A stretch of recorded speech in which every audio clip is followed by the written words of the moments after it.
राजा ने श्मशान में जाकर फिर से उस बड़ के पेड़ से बेताल को नीचे उतारा और अपने कंधे पर डालकर चलने लगे।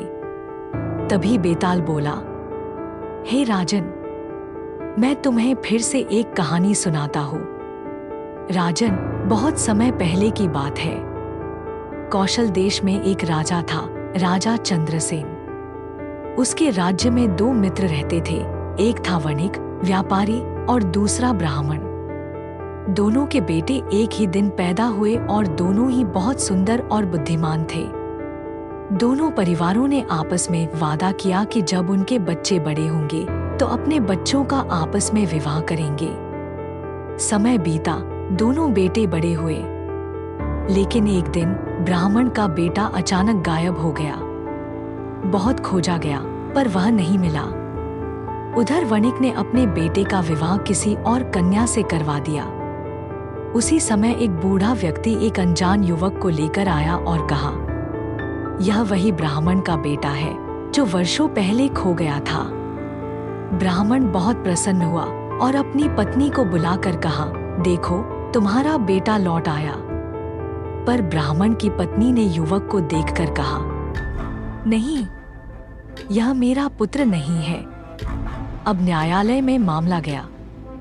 राजा के पास निर्णय का प्रश्न। अब प्रश्न ये था कि यह युवक किसका बेटा है। वह बूढ़ा कहता था कि यह ब्राह्मण का बेटा है। ब्राह्मण कहता था कि हाँ, वही है। लेकिन ब्राह्मण की पत्नी कहती थी, नहीं, यह मेरा पुत्र नहीं हो सकता। बेताल ने विक्रम से पूछा, बताओ राजन, इस युवक की सच्चाई क्या है? क्या वह सच में ब्राह्मण का पुत्र है या नहीं? किसकी बात सही है, ब्राह्मण की या उसकी पत्नी की? विक्रम का उत्तर। राजा विक्रम ने उत्तर दिया, बेताल, इस युवक को जन्म स्त्री ने दिया है, पुरुष ने नहीं। इसीलिए असली पहचान वही माँ बता सकती है जिसने 9 माह उसे गर्भ में रखा। यदि ब्राह्मण की पत्नी कहती है कि यह उसका पुत्र नहीं, तो वह सच कहती है। ब्राह्मण भ्रमित हो सकता है, बूढ़ा झूठा हो सकता है, पर माँ नहीं। आता युवक ब्राह्मण का पुत्र नहीं है।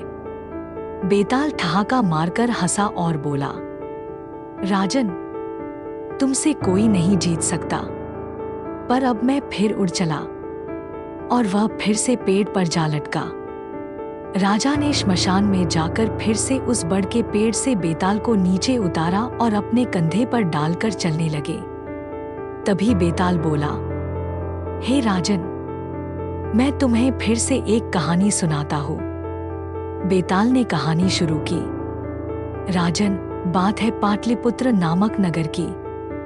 वहां एक सुंदर, गुणी और विदुषी कन्या रहती थी, सौम्या। उसकी सुंदरता की चर्चा दूर दूर तक फैल गई।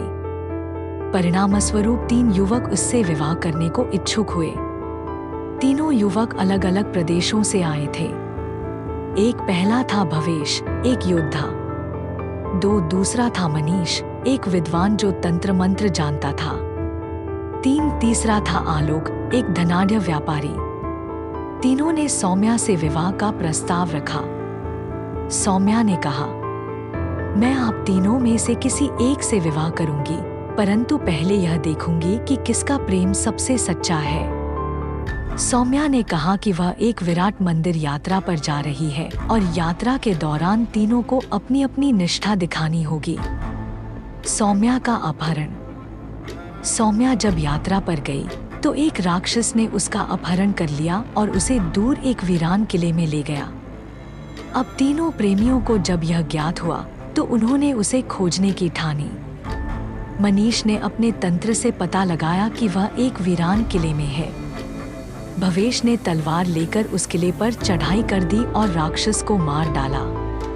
आलोक ने महंगे रथ और घोड़े की व्यवस्था कर सौम्या को सम्मानपूर्वक वापस लाया। अब सौम्या को लौटने के बाद यह निर्णय करना था कि वह किससे विवाह करे। बेताल ने विक्रम से प्रश्न पूछा, राजन, अब तुम ही न्याय करो। तीनों ने अपने अपने तरीके से साहस, ज्ञान और धन का प्रयोग किया। पर सौम्या को किससे विवाह करना चाहिए? कौन है उसका सच्चा प्रेमी? विक्रम का उत्तर। राजा विक्रम ने उत्तर दिया, बेताल, मनीष ने केवल यह बताया कि सौम्या कहाँ है, यह ज्ञान का कार्य था। आलोक ने केवल व्यवस्था की, यह धन का कार्य था। लेकिन भवेश ने अपनी जान जोखिम में डालकर राक्षस को मारा और सौम्या को बचाया। इसलिए वही उसका सच्चा प्रेमी है। विवाह उसी से होना चाहिए जो प्रेम के लिए प्राण देने को तैयार हो।